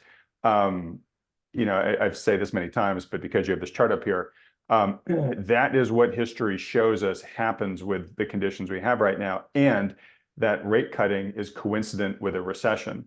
And so you have to have a really, really good argument why it's different this time to have a thesis that recession is not going to happen. Right. Well, and I think more importantly is if the Fed is cutting rates, they're telling you when the Fed cuts rates, right? The markets are super excited about a rate cut because they're equating a rate cut to looser monetary policy and higher stock prices. But if the Fed's cutting rates, they're cutting rates because they're trying to stave off a recession. They're probably going to be late to that party. You're still going to get again, let's be clear. I'm talking about a normal garden variety recession, the negative 1% growth, not a financial crisis. Market's going to correct by 20 to 30%, somewhere in there. So let's go back to our rules, right? So what's the event? The event is a recession. When's it going to happen? 2025, probably mid 2025 to late 2025. Could be sooner, but that would be kind of just where the expectation should be. Market correction, 20 to 30%. Opportunities to buy stocks somewhere around the bottom of that correction process. But again, that's not today. We've got some time to get there before it happens, just because we have so much money still flowing through the system. Yep. No, totally agree. And I love this discipline, right? Which is, there's from what we can see from the cockpit, from where we're flying, there's still room before we got to worry about the mountain. So, it's not time to assume crash position yet. Let's keep flying. I'm probably murdering this analogy, but no, I think that's totally true, and that's the thing I think that just gets me about the markets right now, and I'm totally willing to own this as my failure to understand. But yeah, the market is salivating for these rate cuts because it's in the mindset of rates go down, asset prices go up, right? But if you look at history, when the Fed is cutting rates, that's generally when the recession's on, and that's generally when the markets are getting hit hard. And Fed policy does act with a lag. Yes, there will be a few interest rate sensitive assets that will react early to the news of a rate cut, but in general, as you say, financial assets are priced on earnings, and earnings are going to take a hit as you go through the recession. But for some reason, everybody's just like, oh, as soon as rate cuts start, we're back to happy days again. So it's amazing to me that the market is ignoring or forgetting that. But well, I think it's more. I think they realize it. Look, as we've talked about before on our podcast that we do, we talked a lot this past week about Wall Street and how Wall Street is a business, and you and I have talked about this before. They're there to sell you product, and if there's not, they're there to take your money. But Yeah, yes, yeah, that's their job, but don't fault them for it. That's their job. If you're stupid enough to buy SPACs and meme stocks and secondary offerings of crap companies, that's on you. Their job is to, if you've got the demand for it, they're going to make. Look, can we all agree that drinking Coca-Cola is probably really, really bad for your body, right? I'm there. But we're all going to drink it, right? Because we like it, and that's and as long as we're all drinking it, Coke's not going to change the formula to make it more healthy for you. They're going to keep selling it to you because you're willing to buy it. That's Wall Street's job. Is as long as you're willing to buy whatever they're selling, they're going to provide it for you, and they're always going to tell you that stocks are going up. They're always going to give you a reason why stocks are going up. They're always going to tell you that stocks are going to go up over the long term. Stocks always go up, which is true, but their job is to sell you a product. So if I tell you that the markets are about to crash, if I'm Wall Street, what are you going to buy? You're not going to Right. buy from me. Yeah, And exactly. we talked about this last week. The retail investors at the very bottom of the list in terms of Yeah. concerns for Goldman Yeah. Sachs, right? But that's why it's important we talk about this, because we want our people. Let me use your Coke analogy, right? I love the taste of Coke. It was a big treat growing up as a kid. Yep. I haven't had a Coke 15 years, right? Because I've learned that it's not healthy and I don't want to, put that in my body. I want the folks that watch this channel to be the type of folks that say, hey, look, yeah, Wall Street's there to get me all excited about, some new product. I don't want to be the idiot to buy something that's not in my best interest. Yep. Yeah. No, and by the way, just full disclosure. So I'm drinking this Monster this morning. I haven't had one of these in probably 3 years, maybe 2 years, something like that. It's been a long time because my coffee maker died in the when we had this power surge. We lost our air fryer, and we had just bought a brand new coffee maker. So I had talked about on our radio show that our coffee maker was leaking like a sieve, and it was a Keurig. And I got all these comments from people. It's like, oh, Keurig's terrible as a coffee maker. They leak terribly. And they're absolutely right. And it was like shorting out in the kitchen from the leakage. And so so everybody recommended to buy the Ninja coffee maker. Yeah. And high recommendation, 5 stars, would recommend. Keurig, 1 star, would not recommend. But we've had that coffee maker for about 3-4 months now, and it died a brutal death with this whole power surge. So Oh man, did your renter's insurance cover any of this stuff? it's not worth filing. I think the coffee maker was like $80 or something. Okay. It's not worth driving. I make a claim on my insurance, Right. Yeah. and my insurance will go up $2,000 for an $80 coffee maker. So Okay. Yeah, I was just wondering if you had more stuff. But anyways, and I'm just curious, is that because you're basically addicted to the caffeine? So you need something, whether it's a dude, after coffee this, or a monster drink? I have been with this whole house thing. No, I'm not addicted to caffeine, and normally I don't need it. But with this whole house thing, we have been up till like 10, 11 o'clock at night.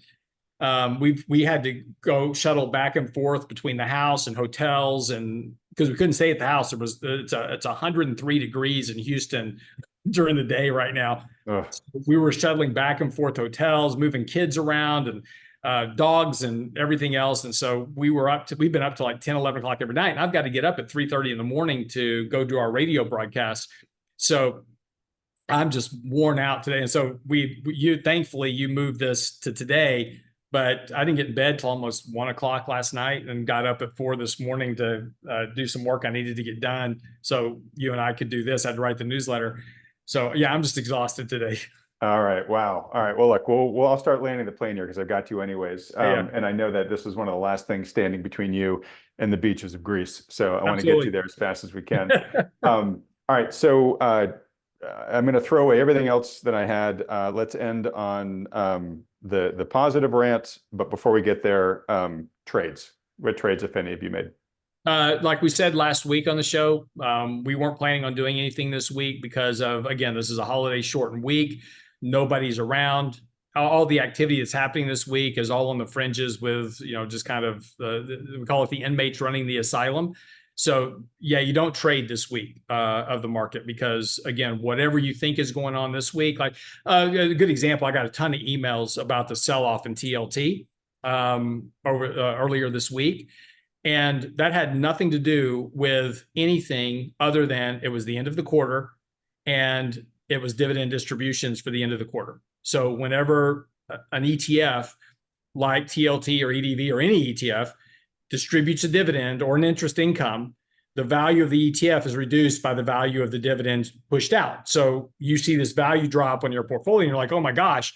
In a couple of days, you see the cash come in if you're not reinvesting your dividends. If you're reinvesting your dividends, you get more shares of whatever ETF it is, and it works itself out. So that's all that happened.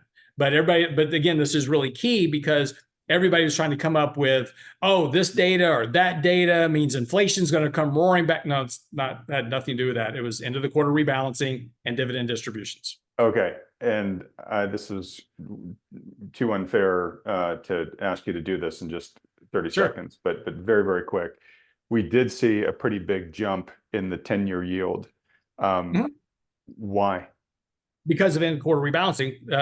Again, going right into the end of the quarter, portfolio managers that were overweight bonds, underweight bonds, et cetera, had to sell and rebalance portfolios, right? Same thing. And that's why you saw that big 13% decline in NVIDIA during options expiration and end of quarter. NVIDIA got sold off because if I own 6% of NVIDIA and it's now 8% of my portfolio because of the run up, I got to sell it, right? I got to rebalance back to that. So you saw that initial jump in interest rates due to that. Now you saw yesterday, now that we're past that, you had a pretty big run up with the economic news, of course, as well. You had a pretty big run up in or big drop in bond yields yesterday, rise in bond prices, because now the market's starting to settle itself back out again. And as we get into next week, I'm pretty sure that we're going to start to see interest rates start to trail off back towards that 4.2% level, which is about where it should be relative to economic growth right now.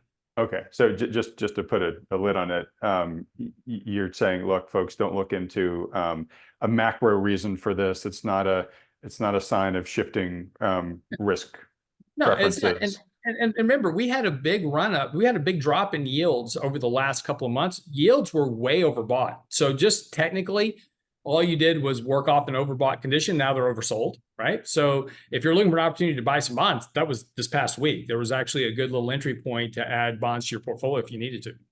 Okay, great. All right. Well, look, I'll get to our closing topic here real quick. A few things. I introduced you as the vociferous Lance Roberts.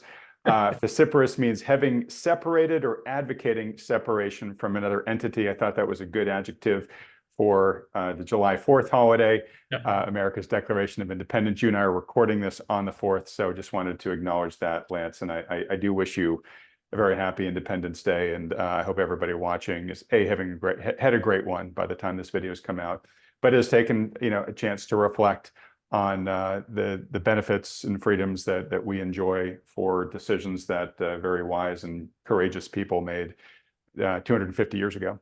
Yeah, absolutely. All right. Also, I had put out on Twitter, and my wife had not been feeling well either, Lance. She had come down. We went to New York, and on that trip coming back, she caught some sort of virus, and it's not COVID, but the symptoms were very similar, and she was just miserable. And after a week of it, I took her to urgent care, and anyways, a lot of folks have been asking about her. She's actually feeling much better, as these things tend to go. The day I actually said, oh, she's not feeling well, and put it on Twitter, by that night, she was starting to rebound. And so fortunately, whether it was people's goodwill or just enough time of her giving her immune system enough time to start getting the upper hand, she is much better now. So thank you. Also, just didn't want to leave without acknowledging, hey, we do have a new background here. I've been telling you we were going to replace that drab green curtain, which I had higher hopes for, but it always was supposed to be an interim solution. We now have the full background here. I'm very happy with it.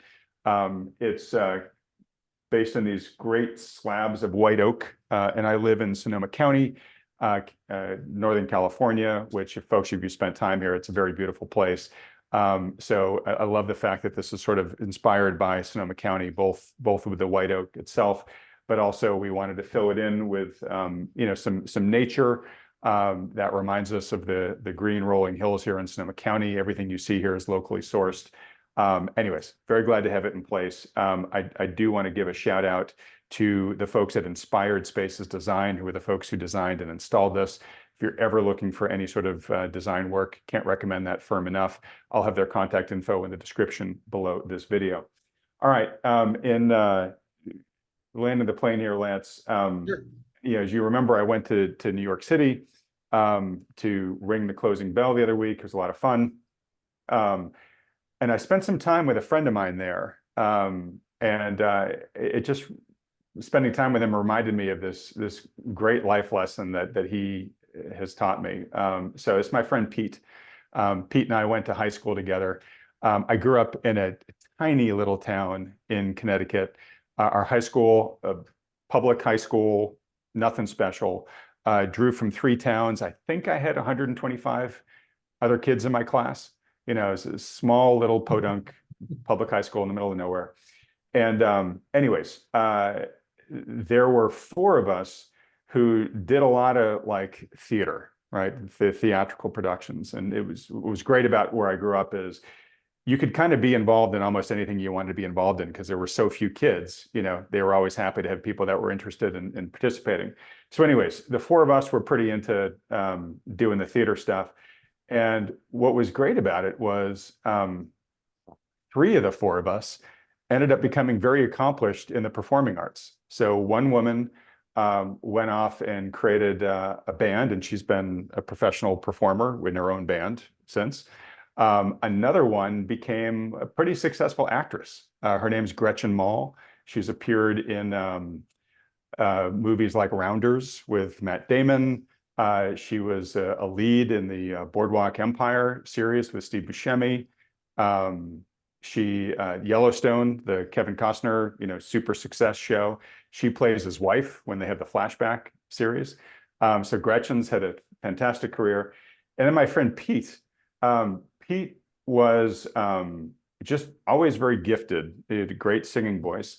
And it was funny, like, whenever there was a musical, they'd cast Pete in the lead, and I would get the character actor who had no singing parts for good reason, right? And then if it was a dramatic thing, I'd usually get the lead, and then Pete would be in the supporting role.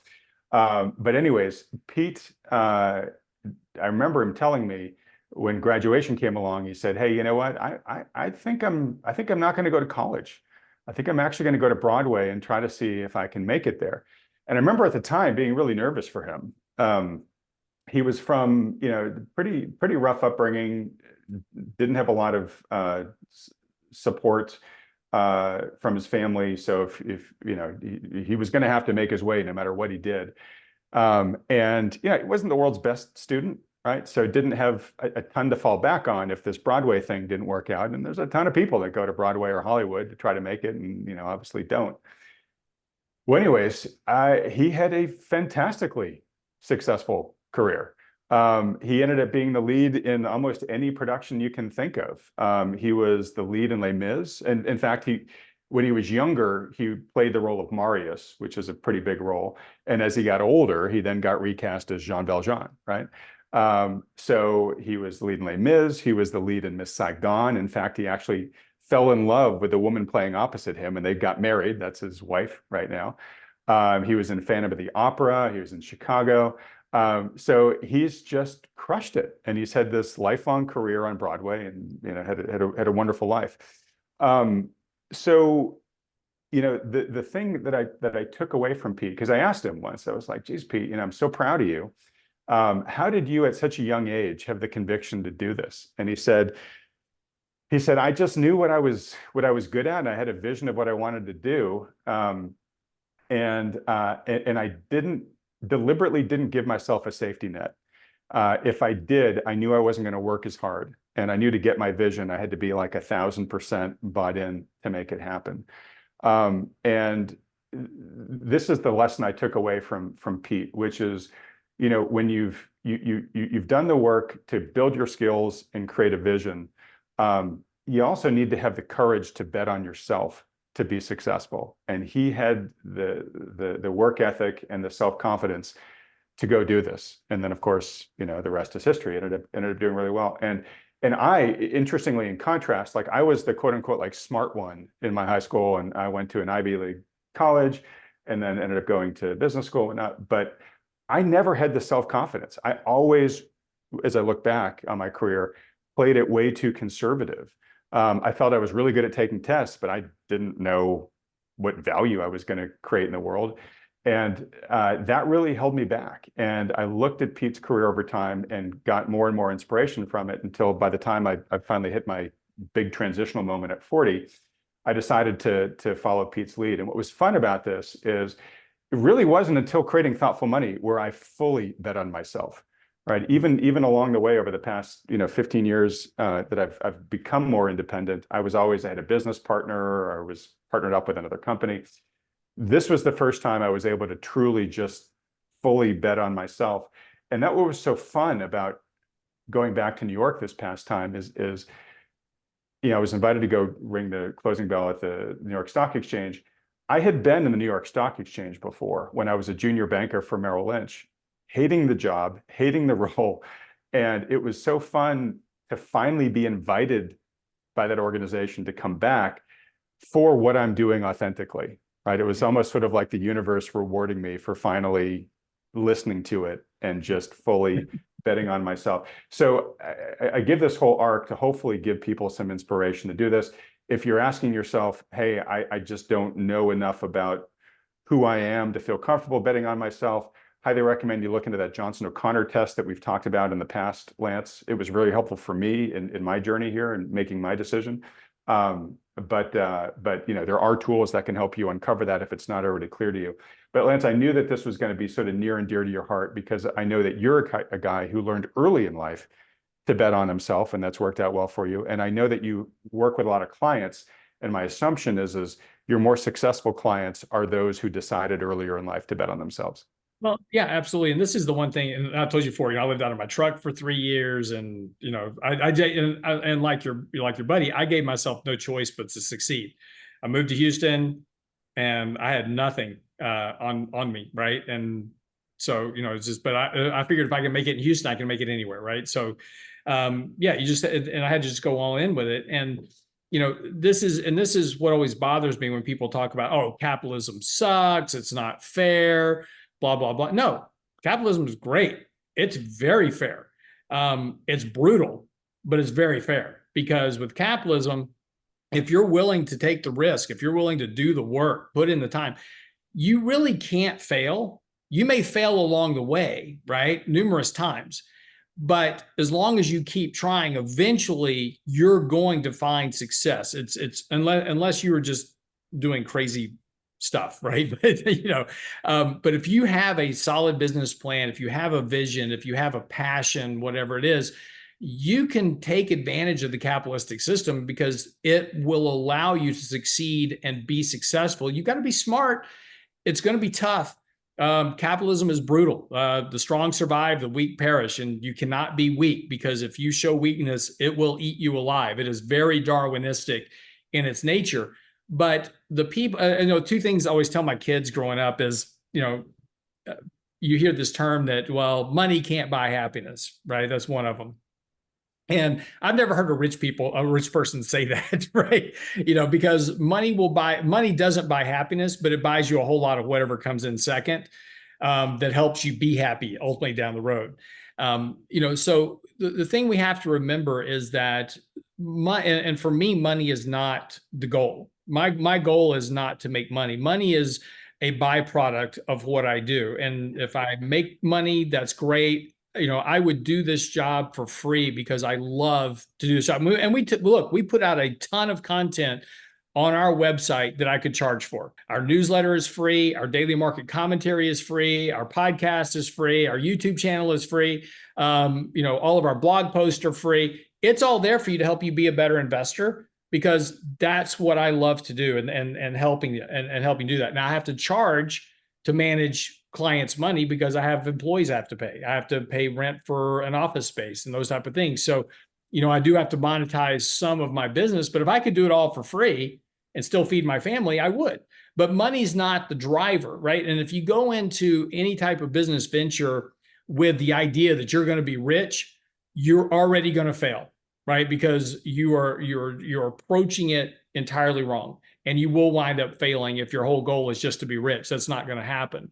I'll tell you a good little story. So I've told you for a while now, we're remodeling this house.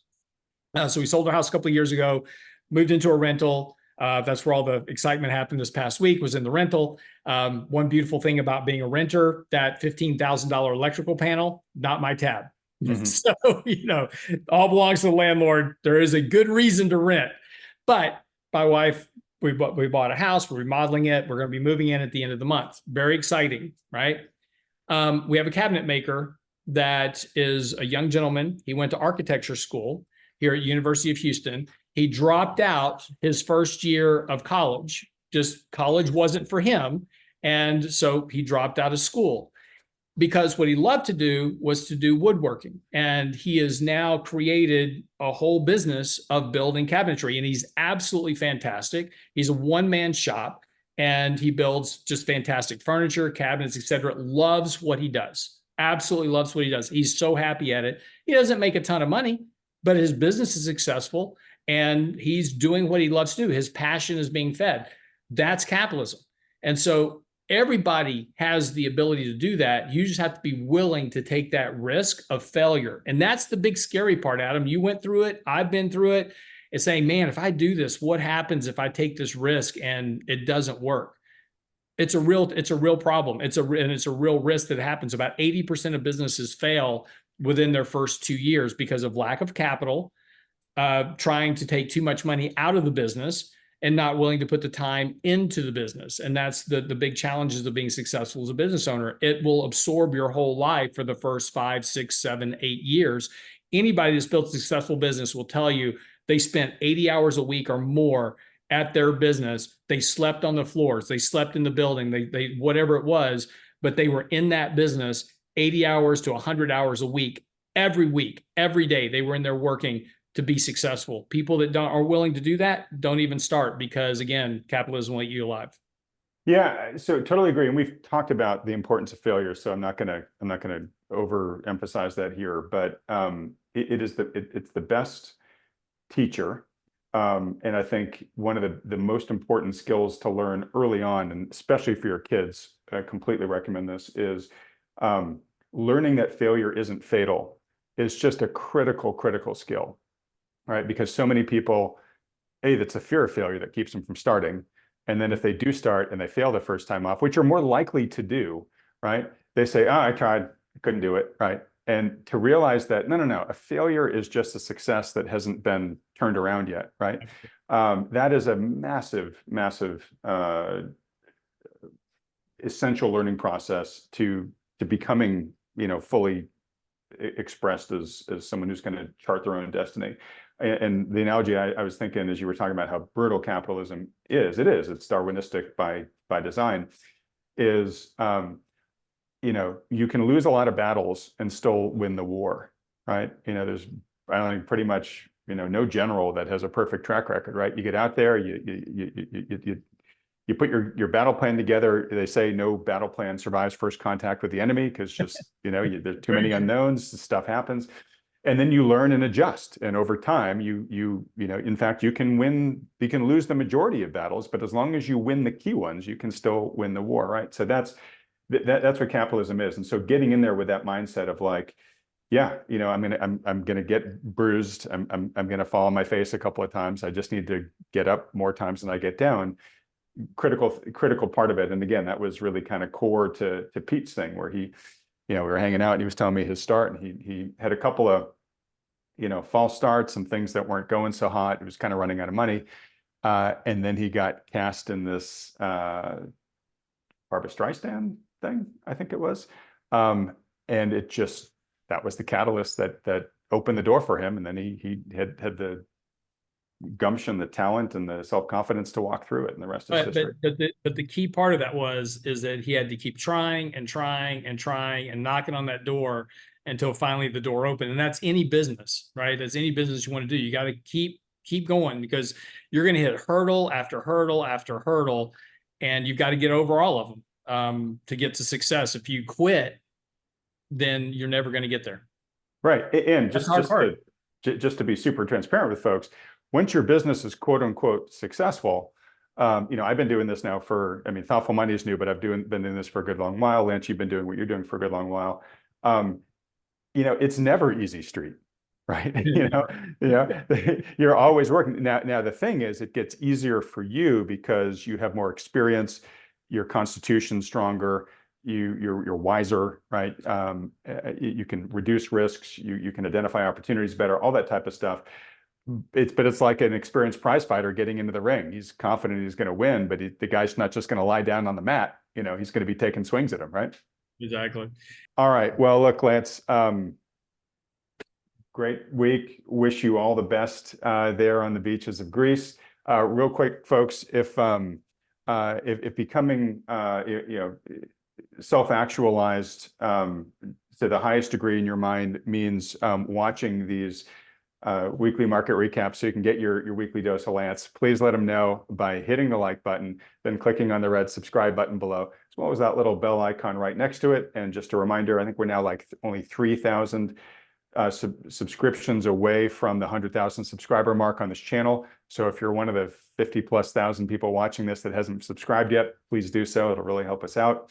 And the last, for all the reasons that Lance and I talked about here, if you would like some help navigating the future ahead, particularly to take advantage of the arc that Lance thinks might happen this year, or particularly to make sure that you've got somebody who can be calling the right audibles if we do get some big unknown surprise happen overnight, then consider scheduling a free consultation with one of the financial advisors endorsed by Thoughtful Money, perhaps even Lance and his team there at RIA. To do that, just go to thoughtfulmoney.com, fill out the short form there. Only takes you a couple of seconds, and the firm will be in touch with you within 24 hours or sooner. All right, Lance, I'm very aware that I'm standing between you and Greece, so I'm going to let you go, buddy. Thanks so much. Any parting words for folks? Merry Easter. Easter. Okay. All No, right. Have a great time, my holiday. friend. Yeah, have a great holiday, and I will see you Friday after next. All right. Have a great trip, Lance. Can't wait to see the photos. Yep. Everybody else, thanks so much for watching.